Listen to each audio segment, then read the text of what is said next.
Well, hello everyone, and welcome back. I'm your host of the Dread Pirates, Space Buns, and I'm going to be doing my absolute best not to touch my face, because if you watch my channel, you know that one of my favorite things to do is touch my face. And I don't even know why I do this, except for I don't know. But now that I'm told not to, it is only worse. We're not going to do this. So hi, we're back. And this idea I have for you guys, I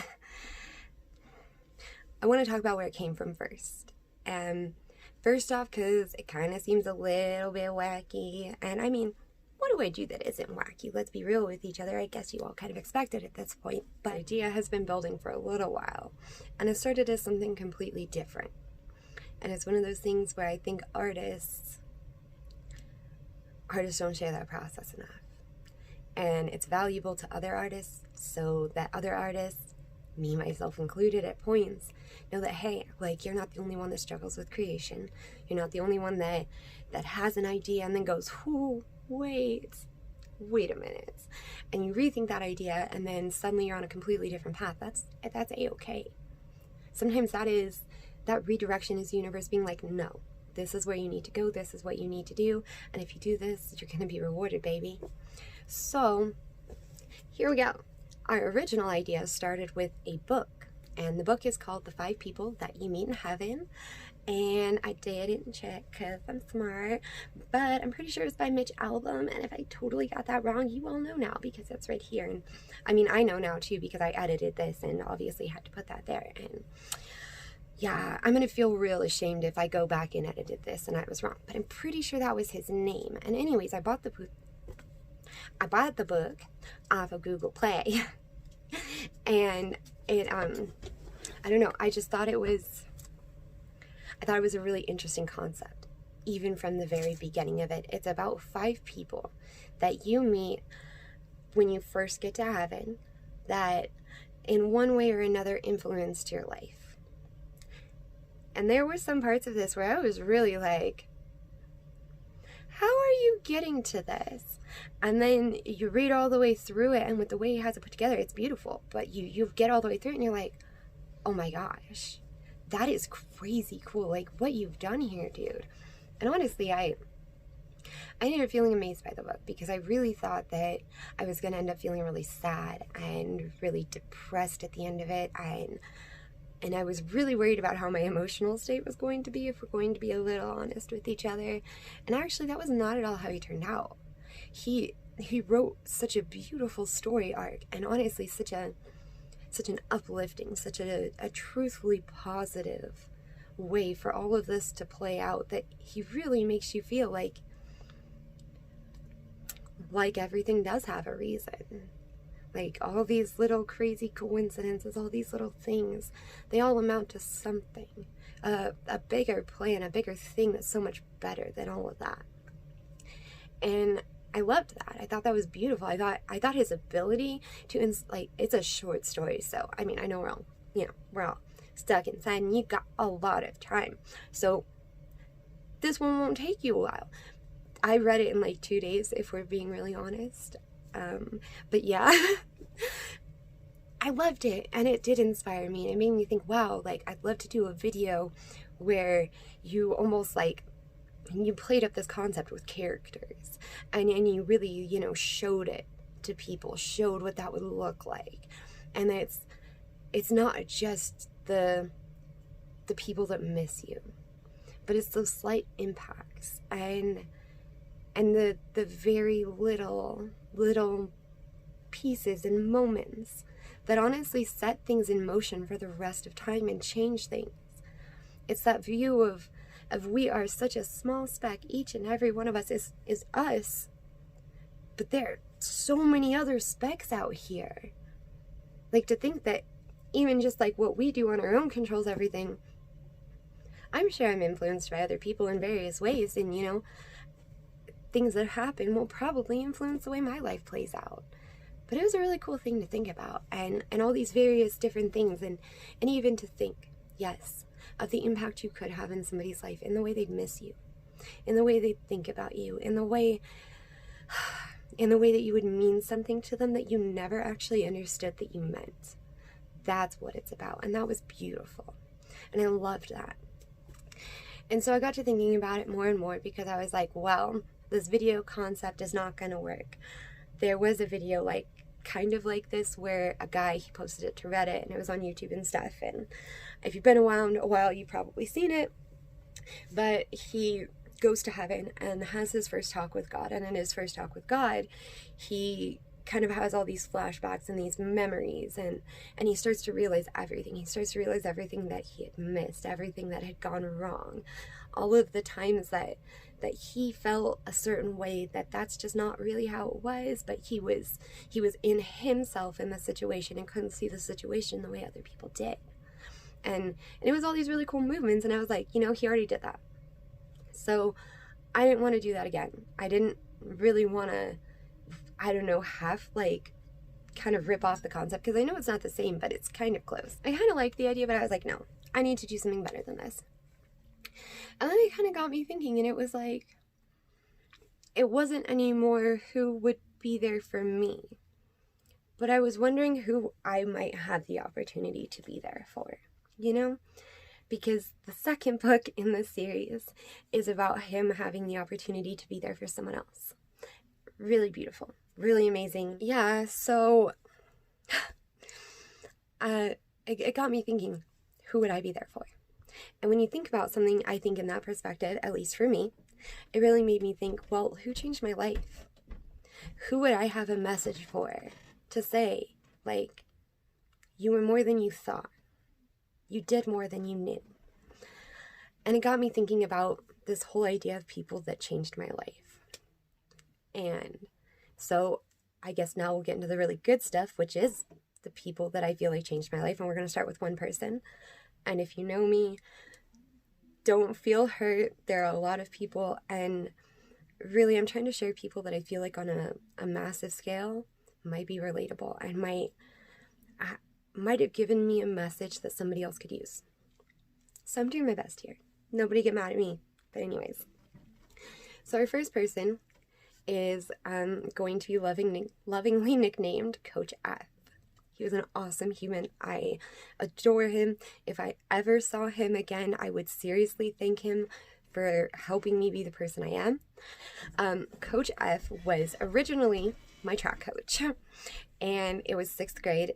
This is the start of middle school for anybody not in the U.S. This is like, you go to elementary school and you're in like one school, and then you go to the next school and that's middle school, and you're there for 3 years, and then you go to the next one and that's high school. So I was like in the middle of it all. But you're allowed to start really partaking in like school sports at this point. And so I joined the track team. I kind of like to run. I mean, I really like to run. I was like, this is going to be a great time. I'm so excited. I kind of expected it would be a low expectation sport, so I might not have to, be the best. And I was already in band, and like that was a pretty high expectation thing as it was, and I already was like from all of that. So we get to track the first day of track, and Coach F walks out, and he looks like a perfectly nice guy. He's smiling, he's looks pleasant, whatever. And he goes, "Welcome to track, ladies. This is your one and only time. If you are going to quit, you quit now." And I'm not going to lie to you guys that a part of me panicked, and I was like, I think I'm done. And I went to leave. And I don't know, he singled me out, and he was like, "No, you like to run, don't you?" And I was like, "Yes." He goes, "You scared?" And I was like, "Yes." Like, it just totally admitted to it. And he was like, "No, sit back down. You're not allowed to quit." And I was like, "Oh, okay. So this is how we go now. Okay." And I was like, oh my gosh, little 6th grade me, first track coach I've ever really interacted with. I was like, oh my gosh. And I've never even done track, so I don't even know what all of this is about. So I was scared. I was like really worried. Anyways, so I was not allowed to quit from the first day. So we keep practicing, and he, even that first day, he let us know. He had been a drill sergeant. He had been special forces. he understood the fundamentals, and he was going to teach them to us, and we were going to understand them, and he was going to grind them into us. And I'll have you know, like, we were not like the best middle school in my area, especially at the time. We did not have a good like record for winning anything. And with him, we won a lot because of the way he trained us and taught us, and because of some of those, I think, mindsets that he already had from the way he had been in life. So I want to preface all of this with that before he sounds like the craziest person on earth, because he was crazy awesome, if anything. But anyways, so he would have us run a lot. We would not just do the generic track runs, though. We would run from my middle school, and it was a good couple mile run round trip. We would run to a nearby university that had what he considered to be a very lovely set of stairs, and all of us hated these stairs because there was at least like 100 of them.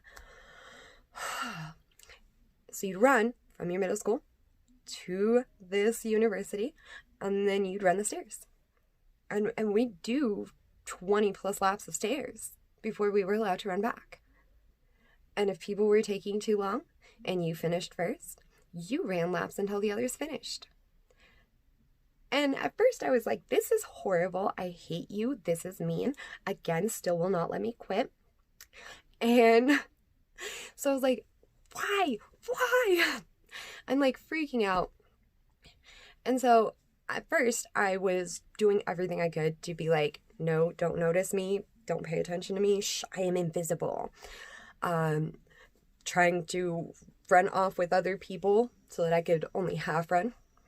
The thing was, I don't know, maybe he knew I could do it and like knew that I didn't just believe in myself or whatever, but he would come and he would find me, and he would find other people like this too. It wasn't just like he singled me out, but like he did this to me quite a bit because he knew what was up. He would come and find me, and he would do things like he'd grab a stick off the side of the road, not like a necessarily big one or anything, but he'd tell you he was going to hit you with it. And it was one of those things where I never actually saw him do it, but I won't lie that we were all so like legitimately afraid he would. We just run with him. We'd be like, fine, I'll run. Let's go. And so, you know, he never really had to do anything to get us to do it. It'd just be like, okay.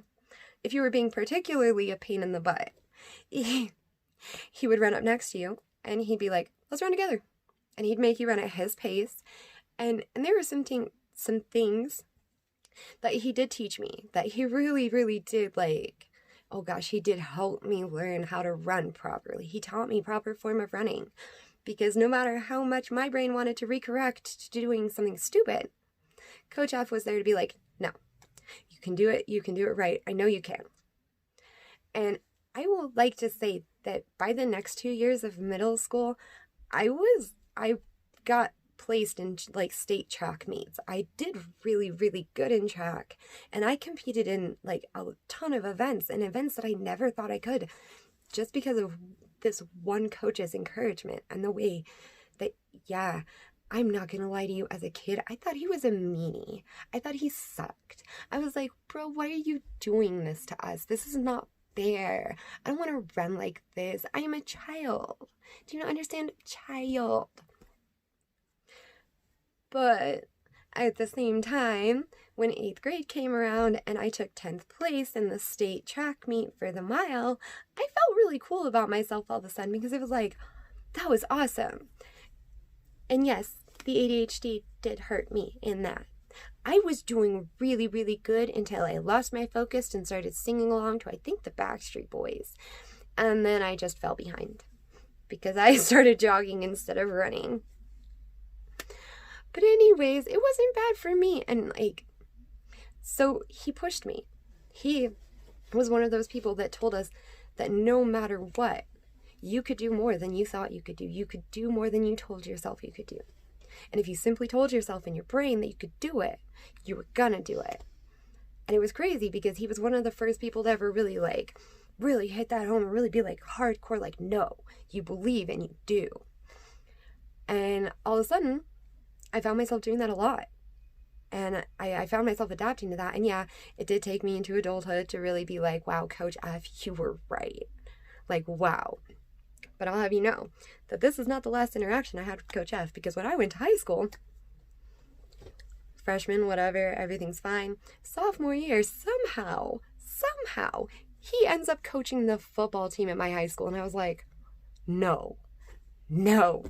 Definitely recognized me. Definitely said hi a couple times in the hallway. And I was like, oh my God, hi, Coach F. No, please, you cannot make me run. I am in the band. I am not in football. My band director had a baby and asked Coach F to freaking come help us.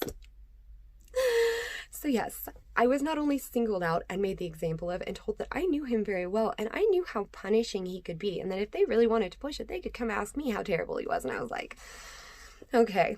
And yes, the band did, and everyone in the band was like, you know him? And I'm like, yes, don't push him. I swear to you, he'll get on me the worst. He did. But anyways, it's one of those things. He'd adapted a little bit. He'd grown himself. And when he was with us in the band, he would yell at us that your mind will tell you you have to quit before your body's actually ready to quit. And I was like, bro, that's some hardcore mentality. But you also used to tell us that anything we believed we could do, we could do. Suddenly I find myself doing things that I believe I can do. Maybe he's right here. And I'll tell you what, that was the hardest 2 weeks I pushed myself personally in band, like, up until that point. After that, I got a lot better. But up until that point, I was maybe going like half meter. I was like, I don't really care. And then after that 2 weeks with him, it was suddenly like, right, my mind will give up before my body gives up, because my mind thinks that I'm a lot weaker than I am. And I found myself doing things that I didn't think I could do because of that. And I know we're not out exactly running marathons at this point, but at the same time, it is a mental marathon. And so back to that point of, you can do anything that you tell yourself you can do. And yes, your mind will think you have to quit before you do. I know this all got like really long-winded, and I hope I can edit this into something a little more appeasing to watch, but this is a vlog at home in my pajamas. No face touching, because I'm bored. I guess you guys all gotta be bored too, and if you found something to do, you need to tell me and tell me what is up, because the whole point of this is that we're all stuck, and we're all feeling really, really stressed and constrained, and a lot of really hard feelings right now. There's a lot of stress. So it's a reminder that you're a lot stronger than you think you are. You'll make it through a lot more than you think you can. And that, yes, simply believing in yourself and telling yourself that you can do this and that you can is so much more powerful than it's really given credit for. So believe. Please. Believe in yourselves, because this is hard. This is hard even for somebody like me, who realistically can thrive by themselves or with people. I mean, I'll be really honest with you guys, I'll entertain myself for probably a couple years before I actually need to come out and see the day. Between making nonsense things like the craft stuff I have, which, face touching, all the craft stuff I have around, which is, tons. I've been hoarding for years. I've been preparing for this crafting like apocalypse my entire life. Don't have enough plastic though, but Amazon's still functioning, so not the point here. The point is that this sucks, and even I'm going slightly insane being one of those people that can function in either situation. Okay, this is hard on me too, so this has got to be hard. So just be patient, be nice. Also, realize that we're all literally in this together. Literally, the entire world is going through this. So, gosh, I hate to be the one to say it, but your racism doesn't matter right now. It just doesn't. None of that matters. I don't care if you're mad about politics, or if you're mad about this, or if you're mad about that. I guess you got plenty of time to stew on it if that's what you choose to do, but I'd suggest you don't, because only sitting there in the anger is only going to perpetuate that cycle. And you've got to believe in yourself and tell yourself that you can do great things and that you're going to get through this. And honestly, take this time as like some self-reparation, some self-growth, and come out better on the other side. I don't think anything about this really makes a whole lot of sense. I'm going literally insane stuck inside. Anyways, yeah, I do hope that you guys are doing okay. I have a lot of videos that I'm going to try to like be getting to and really like getting on myself to not feel this. I do lack a sense of time, and I'm going to tell you, when the entire world goes on like, time doesn't exist, my sense of time that already doesn't exist is like, I'm sorry, a day went by? Okay, whatever you say. That was a week? I have no idea. I don't know what's going on. So I'm trying my best to actually like get back onto like getting stuff made, and like, other than just TikToks, because the dances are easy and they're so much fun, and they're a great way to stay fit and work out while you're stuck at home. Trust me. I love at-home workouts, but dancing is seriously one of the best. You can utilize more than one part of your body. It does engage cardio, as well as, if you do the dance moves right, you'll engage different muscle groups in your body, therefore giving a full body workout. Good stuff. Work out, stay happy, stay healthy, take care of each other. Don't forget that like everybody else out there that you like regularly know, your friends, your family, you know, the people you care about, they're on this too. We're all stuck. We're all having a bad time.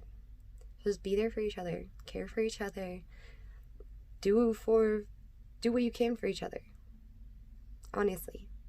And just remember, your mind is a lot stronger than it gives itself credit for being. So, don't lose hope, and don't lose your own strength. You got this. Tribehire's Face Buns is gonna sign out now, because this is an editing nightmare for later me. No face touching!